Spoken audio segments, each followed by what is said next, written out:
13절에서 18절까지 말씀을 교독하겠습니다. 13절입니다.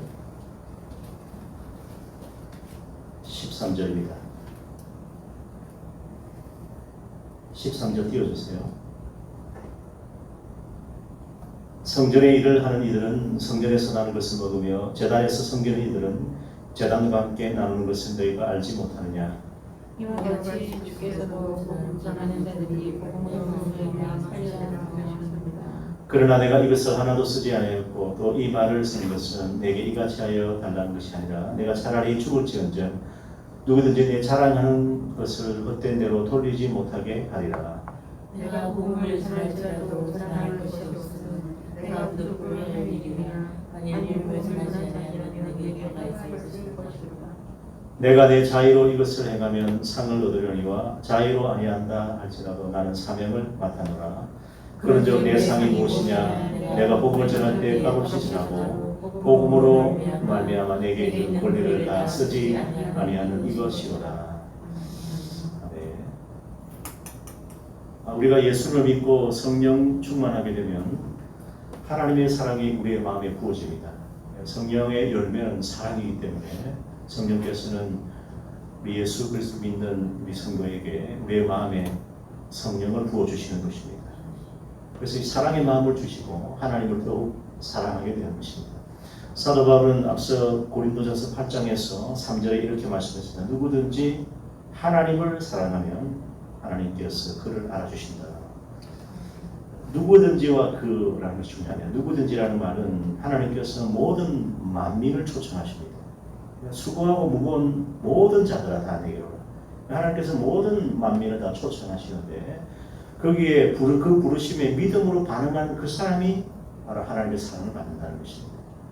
그러니까 하나님을 간절히 찾는 자가 하나님과 만나게 되고 하나님을 사랑하는 자가 하나님의 사랑을 잊게 되는 것입니다.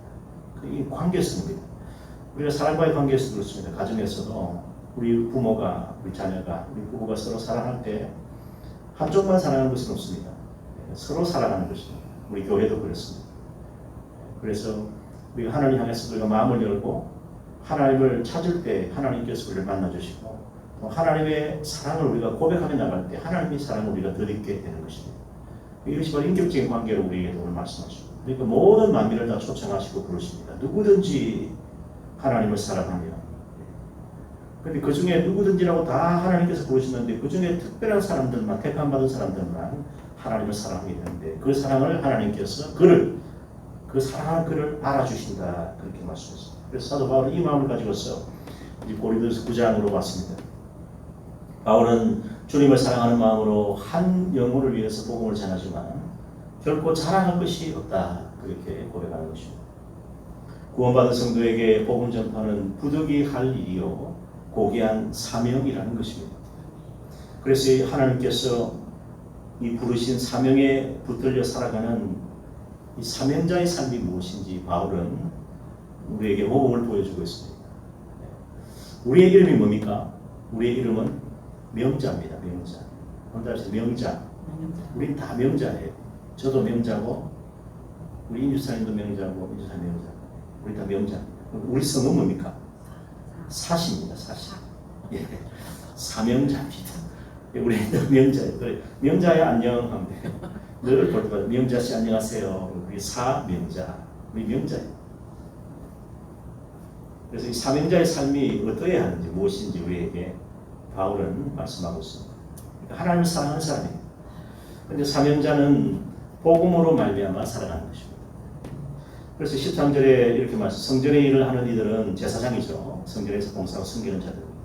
성전에서 나는 것을 묻습니다. 제단에서 섬기는 이들은 제단과 함께 나누는 것을 너희가 알지 못하느냐. 제사장의 분깃이 있고 또 예배자의 분깃 이렇게 하나님께서 나누셨다는 것입니다.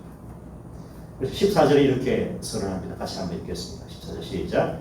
이와 같이 주께서도 복음 전하는 자들이 복음으로 말미암아 살리라 명하셨느니라. 그러니까 이처럼 이와 같은 그 영적 법칙에 따라서 우리 주님께서도 복음을 전하는 자들은 복음으로 말미암아 살게 하셨다. 우리가 복음을 위해서 살면 복음이 우리를 살리는 것입니다. 주님을 위해서 살면 주님이 우리를 살리십니다. 그래서 바울은 이것을 대천명을 합니다. 이와 같이 죽겠어도 복음 전하는 자들이 복음으로 말미암아 살리라.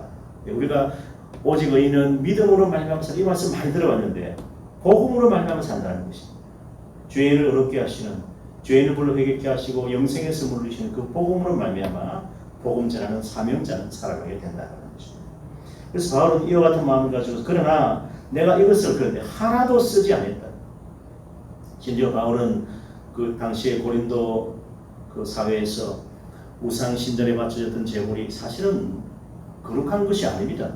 그러나 워낙 배고팠기 때문에, 가난했기 때문에 그걸 또 이 시장에 내다 파는 것을 또 싸게 사 먹는 사람들이 있었습니다. 거기에 다수의 그 그리스도인들도 성도들도 거기에 참여해서 함께 그 우상의 제물을 먹었다는 것입니다. 그러나 그것 먹는다는 것 때문에 하나님의 이름이 더럽혀지는 것은 없습니다. 그 단지 그냥 우상의 제단에 올라갔다 내려온 것이고, 우상은 그 것이고 아무것도 아니지만 하나님만이 참 신이시고 유일하시기 때문에 그 하나님의 권능 앞에 말씀과 기도로 그 음식은 깨끗하게 되는 것입니다. 모든 식물은 말씀과 기도로 거룩하게 됩니다. 그런데 우리가 무엇을 먹느냐 마시냐보다 어떻게 먹고 마시냐가 중요하다는 것입니다. 불신자가 어려서 허랑방탕하게 사는 건 안 되지만 우리가 이 생명 유지를 위해서, 식물을 위해서 먹는 것은 그건 어찌할 수가 없는 것입니다. 그것은 먹어도 되고 안 먹어도 됩니다. 견딜만 하고 그 안 먹어도 되면 안 먹어도 되지만은 그것밖에 먹을 게 없으면 먹어야 하는 것입니다. 그래서 우리 예수님께서도 제자들과 함께 이제 길을 가실 때 제자들이 워낙 시장에서 안식일인데 그 이삭의 그 곡식을 손으로 비벼서 먹었다는 것입니다. 그게 이제 수술을 했다, 일을 했다, 그래서 안식일을 범했다, 이런 논리로 이제 종교 지도자들이 예수님과 예수 제자들을 고소한 적이 있는데, 또 예수님께서는 다윗이 굉장히 시장할 때에 제사장 아히노베에 가서 거기서 그 성전에 있는 진설병을 얻어먹지 않느냐, 그건 제사장만 먹는 것이니 그걸 받아 먹었다는 것입니다. 그래서 생명이 귀하다는 거죠. 그 생명을 위해서 그 먹지 않으면 안 되니까 그때 먹어서 힘을 얻는 것이 중요하다는 것이죠.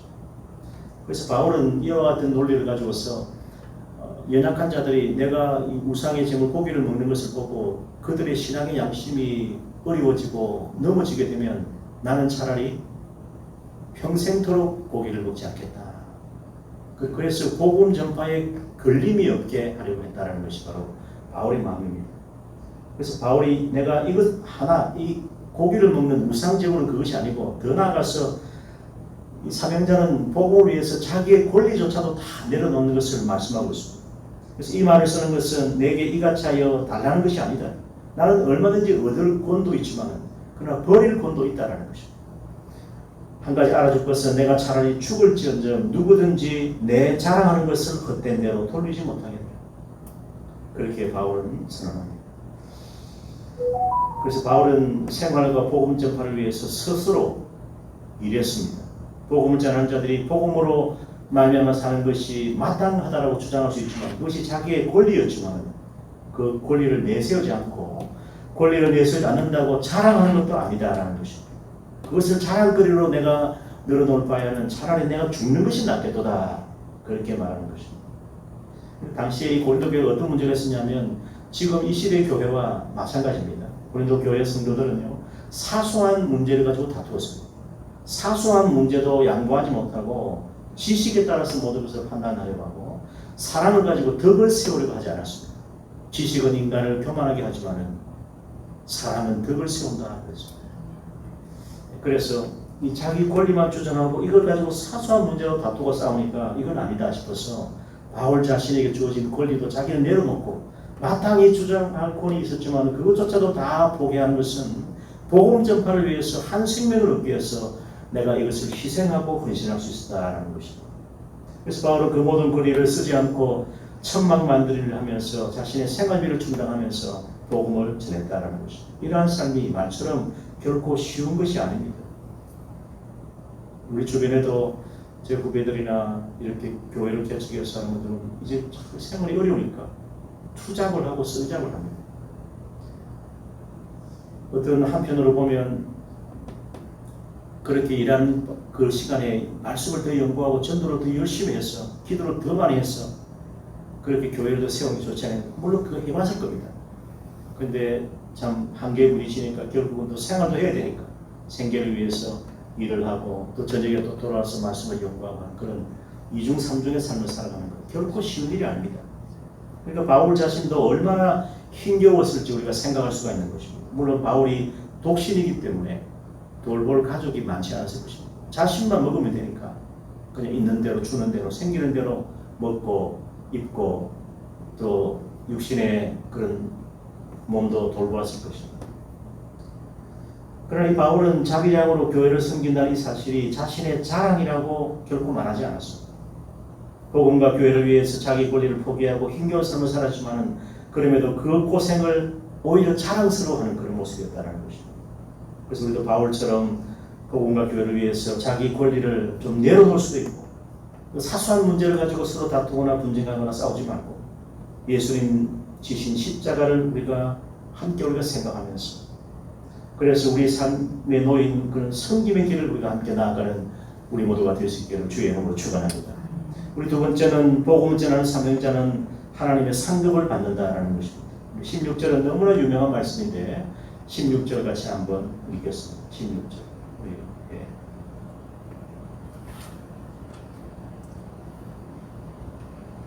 같이 읽습니다. 시작.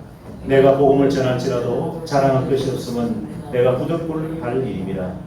만일 복음을 전하지 않으면 내게 화가 있을 것이로다. 우리 이 말씀을 크게 읽어야 됩니다. 큰 소리 다시 한번 읽겠습니다. 시작. 내가 복음을 전할지라도 자랑할 것이 없으면 내가 부득불할 일임이라. 만일 복음을 전하지 않으면 내게 화가 있을 것이로다. 복음 전할지라도 나의 권리를 포기하고 그리고 생계를 위해서 복음 역할을 위해서 내가 자비량으로 일하면서 밤낮 수고하고 복음을 전하고 또 생활을 위해서 텐트를 만들고 그렇게 내가 복음을 전할지라도 자랑할 것이 없다라는 것입니다. 그것이 결코 나의 자랑이 아니라는 것입니다. 왜냐하면 내가 부득불할 일입니다. 그래서 이것은 내가 자의로 하는 것이 아니고 누가 나를 강권합니까? 하나님께서 나를 강권하시기 때문에 하나님께서 나를 권유하시기 때문에 그 하나님의 부르심에 의해서 하나님의 강권에 의해서 내가 이 사명을 감당하고 있다는 것입니다. 그래서 이것이 부득불할 일이다 그렇게 선언합니다. 그 나아가서 거기서 끝나는 것이 아닙니다. 만일 내가 복음을 전하지 않으면 내게 화가 있을 것이다. 저주가 임할 것이다 라고 그렇게 선언을 하는 것입니다. 그래서 17절 말씀 봤습니다. 내가 내 자유로 이것을 행하면 상을 얻으려니와 자유로 아니한다 할지라도 나는 사명을 맡았다. 그런데 내 상이 무엇이냐? 내가 복음을 전할 때 값없이 전하고 복음으로 말미암아 내게 있는 권리를 다 쓰지 아니하는 이것이로다. 그렇게 했습니다.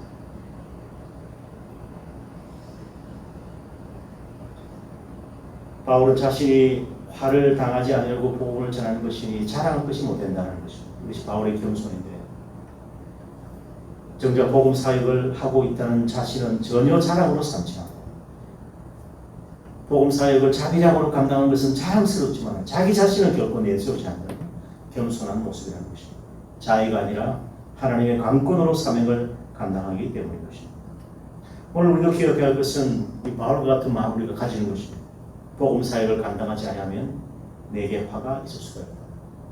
내게 복음을 맡기신 분은 하나님이시고 나를 충성스럽게 이끄셔서 복음의 사명을 나에게 주셨다는 것입니다. 하나님께서 강권하게 주셨다는 것입니다. 여러분 하나님이 강합니까? 우리가 강합니까? 아무리 인간이 강한다 한들 하나님을 이길 수가 없습니다. 하나님 가장 강하신 주님이십니다. 오늘 저녁에도 기도에 우리 나올 때에 바람도 좀 불고 기온차도 심하고 또 이사도 하고 온도가 다 풀렸는데 집에 있을까? 이런 생각 들었을 때 1%도 안 들을 리가 없습니다. 근데 하나님은 나보다 강하십니다. 기도하러 가야지. 한 사람이 얼마나 소중한데 기도하는 한 사람이 기도하지 않는 한 민족보다 강하다고 해요. 기도하는 부모가 있으면 결코 자식을 망하지 않는다. 끝까지 기도하면 하나님께서 그 기도를 안 들어줄 수가 없습니다. 하나님께서 하나님을 사랑하고 그의 계명, 사랑의 계명을 지키는 자에게는 천대까지 언약을 베푸신다. 하나님을 미워하는 자는 3, 4대까지 저주하신다고 했습니다. 우리가 하나님을 사랑하는 마음으로 나아가면 하나님께서 그 사람을 알아주신다고 그랬으니까 그 사랑을 알아주신다고 그랬으니까 하나님은 나보다 강하셔서 나를 더 사랑, 내가 나를 사랑하는 것보다 하나님은 나를 더 사랑하시는 나의 머리털까지 다 세심과 되신 하나님이시라고 하십니다. 하나님께서 명하시면 하나님께서 강권하시면 가야 되는 것입니다. 금요일에 가라. 그 성령께서 내 마음에 감동을 주시고 아무리 내가 버텨도 하나님을 이길 수가 없습니다. 하나님을 대항할 수가 없어요. 이게 이제 존 칼빈 종교개혁자 존 칼빈 선생은 불강력적인 은혜에 그랬습니다. 은혜를 부어주시고 사랑으로 채워주시니까 그 사랑에 감복되어서 그 은혜의 부르심을 받아서 강하신 하나님 앞에 우리가 나아가는 거예요. 아무리 버틴 줄 소용이 없습니다. 하나님께서 가라 하시면 가야 되는 것입니다. 우리 열왕기하 7장에 보면 우상 숭배를 일삼던 그 사마리아 성에 하나님께서 진노하셔서 벌을 내리십니다. 그래서 아람 나라가 침략을 해오는 것입니다. 그 아람 나라가 침략하니까 굉장히 생활이 어려워졌습니다. 먹을 것이 없습니다. 그때 엘리사 선지자가 있었는데 엘리사가 여호와의 말씀을 들을지어다. 그 여호와께서 말씀하시는데 내일 이맘때에 사마리아 성문에서 고운 밀가루 한 서아가 한 세겔로 매매될 것이다. 이 고운 밀가루 한 서아는 4대 정도 됩니다. 한 서아는 7.3리터 되니까 4대 정도. 그러니까 밀가루 가루 4대가 한 세겔이다라는 것입니다. 한 세겔이 얼마냐 하면 우리 쉽게 우리 성전세가 반 세겔입니다. 성전세. 성전에 바치는 1년에 한 번 성전에 바치는 세가 반 세겔입니다. 그러니까 우리 예수님께서 베드로에게 사람들이 예수님과 제자들 향해서 왜 그대들은 성전세를 바치지 않느냐 공격합니다. 그러니까 예수님께서 베드로에게 가서 그 낚시를 해라. 그래서 고기를 잡을 텐데 그 처음에 걸려오는 고기 입안에 보면 한 세겔이 있을 것이다. 과연 그렇게 했더니 그 물고기 처음 잡은 물고기 입에서 한 세겔이 나오는 것입니다. 참 신기하죠. 놀랍습니다. 그 세겔을 가지고서 예수님과 그 베드로를 위해서 성전세를 바치는 게 한 세겔 아닙니까? 그러니까 반 세겔이 두 사람 걸렸다는 거죠. 한 세겔이 얼마냐면 한 달란트, 그러니까 3,000세겔이 한 달란트가 됩니다. 그 달란트가 굉장히 어마어마한 큰 액수에 34.5kg니까 금 한 달란트 하면 금 34.5kg. 그러니까 금 한 달란트 주면 이렇게 들고 가기 힘듭니다. 들고 가 있으면 집까지 34.5kg 금 한 덩어리. 그 한 달란트인데 그 달란트 그러니까 3,000세겔이 한 달란트거든요. 그러니까 이것이 얼마 정도 삭이 되냐면 노동자의 4일 품상이니까 한 30만 원. 그러니까 밀가루 4대가 32만 원이라는 것입니다. 엄청난 인플레입니다. 먹을 게 없습니다.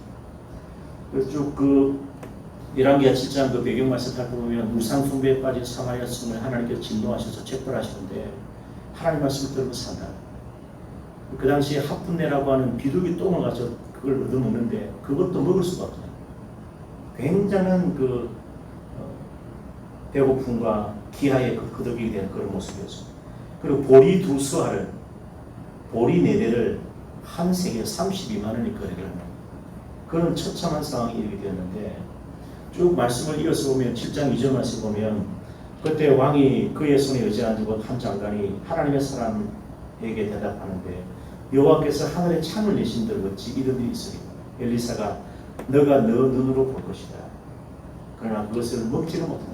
그 왕이 이제 죽는다는 것이죠. 근데 그때 성문허기에 나병 환자 4사람이 있는데 그 친구에게 서로 말합니다. 나병 환자 뭐 누구 돌볼 사람도 없습니다. 자기들도 못 먹는데 우리가 어찌해서 여기 앉아서 죽기를 기다려. 그러니까 여기서도 굶어 죽고 저 아람 진영에 가면 뭔가 있을 것 같은데 저 아람 진영에는 연기가 모락모락 나면서 뭔가 군수금 있고 식량이 있을 것 같다. 여기서도 굶어 죽고 저기 가도 잡히면 죽는 것 아니냐. 우리가 저 아람 진영에 가보자. 그 아람 군대가 항복하자. 우리를 살려주면 살 것이고 우리를 죽으면 되지. 그래서 사생결단으로 아람진으로 가려 하는데 해질 무렵인데 아람진영 끝에 이러보니까 옷에 한 사람도 없는 것입니다. 하나님께서 아람 군대로 큰 병거 소리와 말소리와 큰 군대의 소리를 듣게 하셔서 아람 사람이 이스라엘 왕이 우리를 치료해서 여러 왕들과 애국 왕에게 값을 주고 그들을 우리에게 오게 했다. 다 그냥 혼비백산 도망을 치고 있다는 것입니다. 해질 무렵에 다 도망해버렸는데 그 장막에 보니까 말과 나귀가 있고 진영에 그대로 두고 목숨을 위해서 도망쳐버렸다는 것입니다. 그래서 나병 환자들이 찜는 것 이렇게 되니까 한 장에 들어오니까 먹을 것이 가득합니다. 산에 집에가 있습니다. 또 은과 금도 의복되었습니다. 가서 감추고 다시 와서 다른 장막에 들어가서 거기서도 가지고 가서 감추고 배를 채우는데 그때 9절 말씀에 이런 말씀이 있습니다. 9절 보십시오. 같이 한번 읽겠습니다. 시작.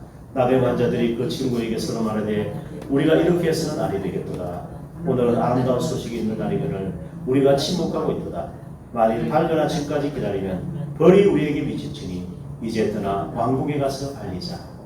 실컷 자기들끼리 좋은데 오늘은 이 아름다운 소식이 있고 아람 군대의 모든 진영이 다 비어있고 이 군대가 다 도망쳐버렸는데 이 소식을 모르고 성 안에서는 굶어 죽고 있다. 그래서 전도는 무엇이냐 하면 배고픈 거지에게 빵을 주는 겁니다. 빵이 있는 곳을 알려주는 것이 전도입니다. 생명의 떡으로 오신 예수님이 계시고 수고하고 무거운 짐진 모든 자들을 다 부르시는데 그 부르심에 반응하고 믿음으로 나오는 자들은 예수님을 만나게 되고 예수님께 배우게 될 것입니다. 그래서 모든 멍에를 다 벗겨주시고 우리에게 안식을 주시고 우리에게 평안을 주신다. 이게 복음 전하는 거 아니겠습니까? 그래서 그들이 이제 9절 말씀에 아침까지 기다리면 벌이 우리에게 미칠 것이다. 이제 떠나 왕궁에 가서 알리자. 그렇게 된 것입니다. 그래서 성읍 문지기를 불러서 말하는데 우리 아람지를 읽어보니까 거기에 한 사람도 없고 사람도 없고 말과 나귀만 메있고 장로이 그대로 있더이다. 이것이 바로 복음 전파입니다. 그런데 이 4명의 나병 환자가 깨달은 것이 뭡니까? 이 아름다운 소식이 있는 그날을 이 아름다운 복된 소식을 전해야 된다는 것입니다. 전하지 않으면 우리에게 벌이 당연히 임합니다. 그렇지 않겠습니까? 그 성읍 사람들이 그 자기 가족들이 뭐라고 그거 좋은 곳인데 왜 우리에게 안 알려준다 이 말입니다. 그 화가 미친다 해가지고 다시 목숨을 걸고 달려갔던 것입니다. 우리 예레미야 20장에 보면 제사장 바스훌이라는 사람이 나오는데 이 작자는 여호와 성전의 총감독입니다.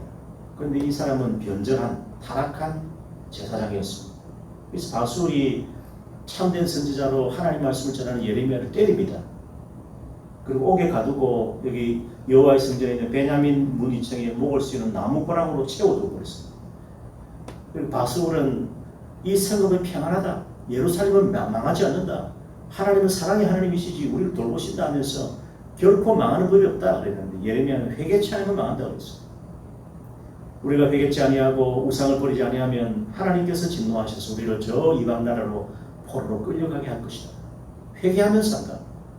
왕이여 회개하라. 백성들이 하나님께 돌아오라. 그렇게 외쳤는데 그 바스훌은 아니다라고 하면서 거짓 평화를 외쳤다는 것입니다. 그러니까 하나님의 진리를 외치는 이 예레미야 선지자를 때리고 옥에 가두고 목에 사슬을 치워버렸다는 것입니다. 그런데 이 예레미야 20장 6절 이하에서 바울과 같은 그런 고백을 합니다. 6절 말씀 한번 보세요. 같이 읽습니다. 시작. 여호와여 주께서 나를 권유하시므로 내가 그 권유를 받았사오며 주께서 나보다 강하사 이기셨으므로 내가 조롱거리가 되니 사람마다 종일토록 나를 조롱하나이다. 얼마나 예레미야를 많이 조롱했겠습니까? 그냥 평화의 소식만 전하지. 그냥 잘 된다고 하지. 그냥 번성하고 번영한다고 하지. 무슨 회개냐. 뭐가 믿음으로 살고 정신 차리라 그러고 뭐 그들만 받은 선제고 선제들 얼마나 많습니까? 근데 그들은 다 거짓 예언자였다는 것입니다. 그런데 예레미야가 여호와여 그래. 그 고난과 고통 가운데서 여호와여 주께서 나를 따라합시다. 권유하심으로. 권유라는 말은 이 파타라고 해놨는데 이것은 뭐냐면 유혹이라는 말입니다. 유혹. 그러니까 여성이 남성을 유혹할 때 그 치명적인 유혹이 될 수도 있지 않습니까? 그 여성이 남성을 유혹할 때 그 유혹에 넘어가는 것처럼 마치 하나님께서 나를 거룩한 유혹을 통해서 나를 권유하셨다는 것입니다. 예레미야야 너는 이 성읍에 예루살렘 성읍에 하나님 말씀을 전해야 된다. 내가 너를 태중에 너를 알았고 내가 부모의 몸에서 태어나기 전에 내가 너를 조성했다. 그 예레미야를 그렇게 부르지 않았습니까? 주는 저는 아닙니다. 주님 저는 어찌할 바를 모릅니다 하니까 가라 내가 너와 함께 하시다. 너의 입에 하나님 말씀을 주겠다 그랬어. 그렇게 하나님께서 권유하셨어요. 거룩한 권유였으니까 하나님 나보다 강합니다. 그러니까 내가 하나님 이길 수 없다는 것입니다. 그래서 주께서 나보다 강하사 이기셨으므로 요나도 하나님 못 이겼습니다. 모세도 하나님 못 이겼어요. 하나님께서 가라니까 결국은 하나님 명대로 순종해서 갔다라는 것입니다. 그런데 주께서 나보다 강하사 이기셨으므로 내가 그것 때문에 조롱거리가 되니 사람마다 조롱이 또 나를 조롱합니다. 그랬는데 7절에 보니까 예레미야가 이렇게 고백합니다. 한번 보세요. 7절에 보면 내가 말할 때마다 외치며 파멸과 멸망을 선포했죠. 여호와의 말씀을 보면 내가 조물도록 지옥과 모욕거리가 됩니다. 환난을 당하는 것입니다. 오늘날 복음을 바르게 전하고 말씀을 바르게 선포하는 자들은요 반드시 핍박을 당하게 되어 있습니다. 환난을 겪어야 되는 것입니다. 무조건 잘 되고 무조건 평안하다 하면 그것이 좋은 것 같지만 하나님의 말씀과 멀리 벗어나는 것입니다. 그래서 8절 말씀 같이 읽습니다. 8절 시작. 내가 다시는 여호와를 선포하지 아니하며 그의 이름으로 말하지 아니하면 나의 마음이 불붙는 것 같아서 골수에 사무치니 답답하여 견딜 수 없나이다.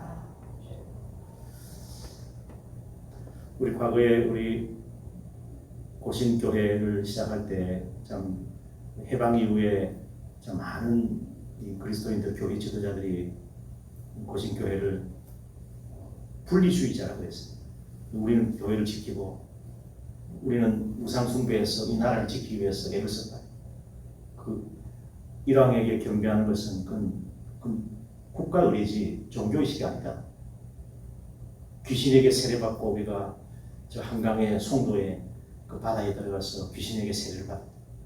미소기 바레라는 세례를 받았는데 그건 그냥 의식이다. 그건 무슨 의식입니까? 귀신에게 세례를 받았는데 귀신의 이름으로 거기 굴복을 해버렸는데 목회자들이 주의 종들이 막 성도들이 거기에 다 신사참배를 하고 우상에게 절하고 일왕을 경배하고 일왕의 창가를 부리면서 그랬다가 그 우상 숭배입니다. 그걸 반대하고 토항하다가 감옥에 갇히고 거기서 저항하다가 순교하고 감옥에서 돌아가신 분도 있고 그래서 몸이 만신창이 되어서 돌아왔는데 고신교회를 오히려 분리주의자라고 하면서 신앙의 정통을 믿어라고 지금까지 회개를 안 하고 있습니다. 한국교회가. 개인적으로는 회개인지 모릅니다.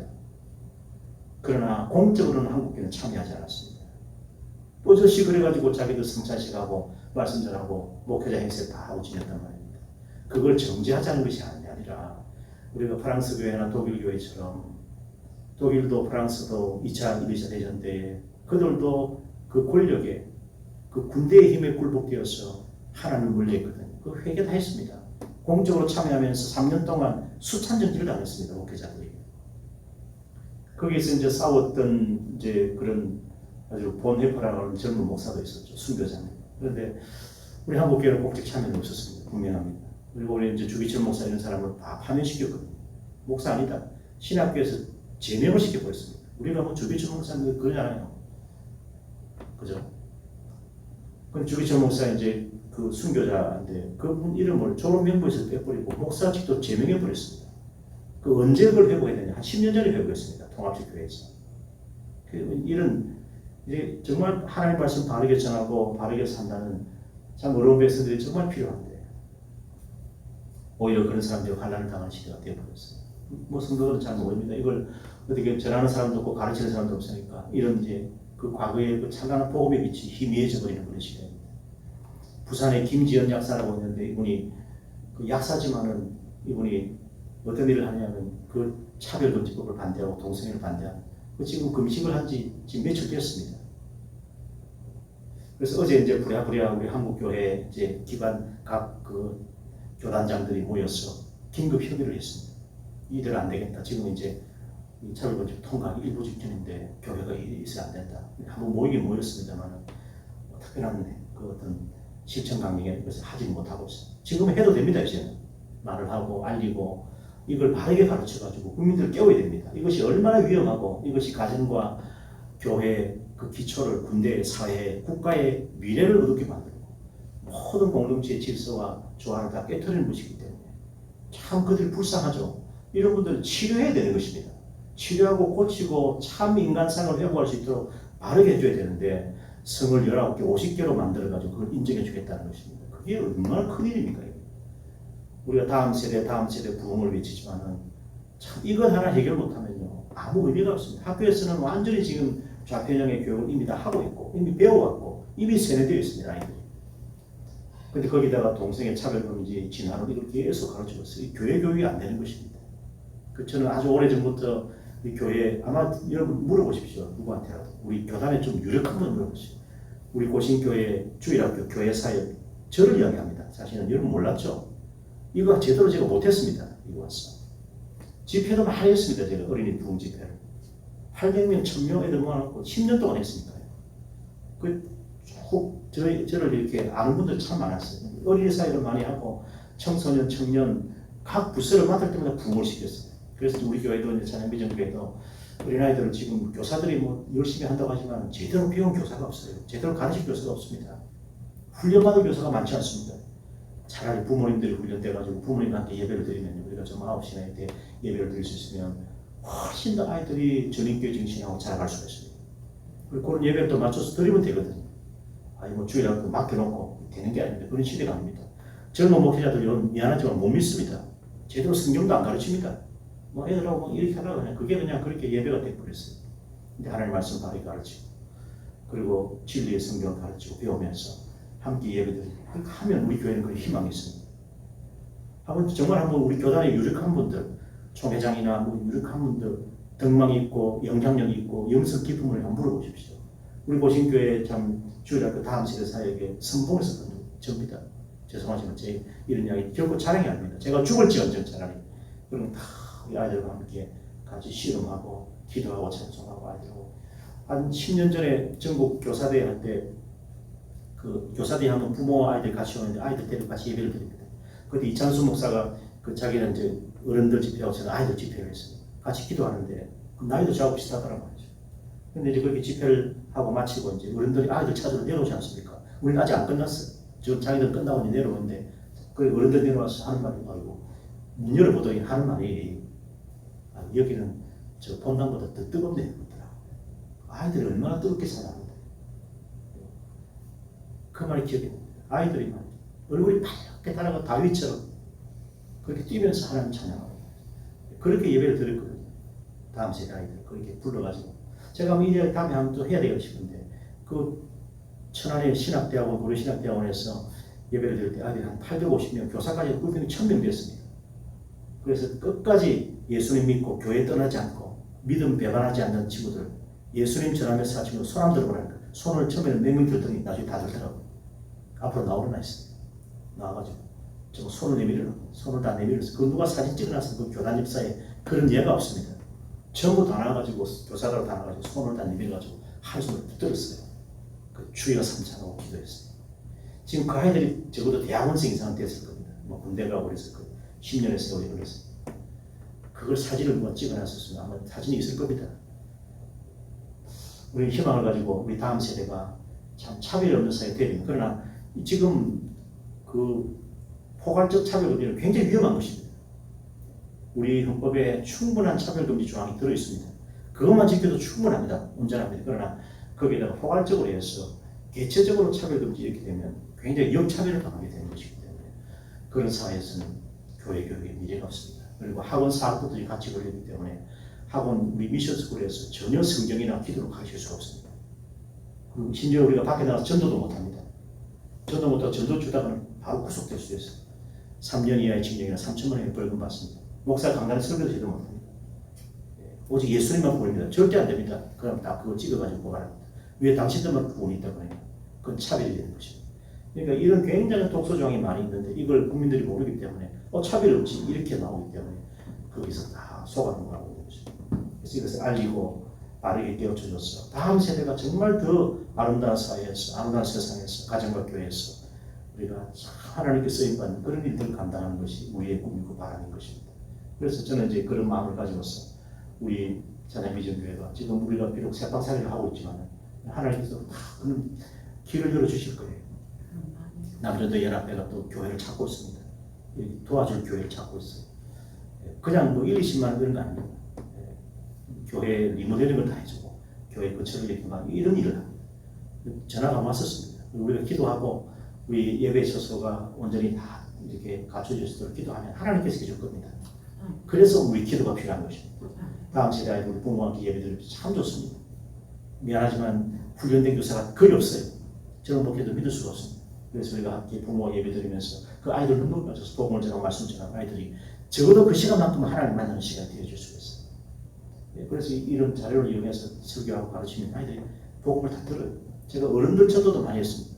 이미 은퇴한 석양의 인생의 노년에 교회로 돌아온 분들이 참 많았어요. 그런데 신기하게도 참 복음을 전하니까 듣더라고요. 계속해서 말씀을 전하고 주여 삼창하니까 이분들이 따라하고 이분들이 예수를 믿고 세례받는 역사가 많이 일어났었어요. 많은 분들을 전도를 했습니다. 그래서 우리 교회가 이런 비전을 가지고서 정말 함께 나가면 좋겠습니다. 이 바울은 그래서 한 생명을 건지는 연구를 위해서 사명자의 길을 걸어가는데 자기의 권리도 다 희생하고 포기하고 그래서 복음 전파에 장애가 없고 걸림이 없겠다는 것을 우리가 알 수가 있는 것입니다. 우리 16절 말씀인데 다시 한번 그 말씀을 기억하십시다. 한번 다시 내가 복음을 같이 한번 16절 같이 읽습니다. 시작. 내가 복음을 전할지라도 자랑할 것이 없으면 내가 부득불 할 일이라. 만일 복음을 전하지 않으면 내게 화가 있을 것이다. 참 이 마음만 가지고 우리가 복음을 위해서 살아갈 수 있습니다. 이 바울이 전하는 이 말씀을 잘 듣고 이와 같이 주께서도 복음 전하는 자들이 복음으로 말미암아 살리라 명하셨느니라. 너 복음으로 말미암아 살아. 너는 사명자다라고 우리에게 말씀하십니다. 오늘도 기도하고 찬송하고 저녁 나갈 때 하나님께서 우리에게 귀한 사명을 주시고 감당할 수 있도록 우리의 모든 삶을 인도하시고 우리의 영역을 강건하게 해주실 것입니다. 두려워하지 마시고 하나님을 신뢰하십시오. 하나님을 의지하십시오. 주님을 더욱 굳세게 믿고 뜨겁게 사랑하십시오. 그리고 하나님께서 그 사랑을 알아주십니다. 함께 우리 찬송하고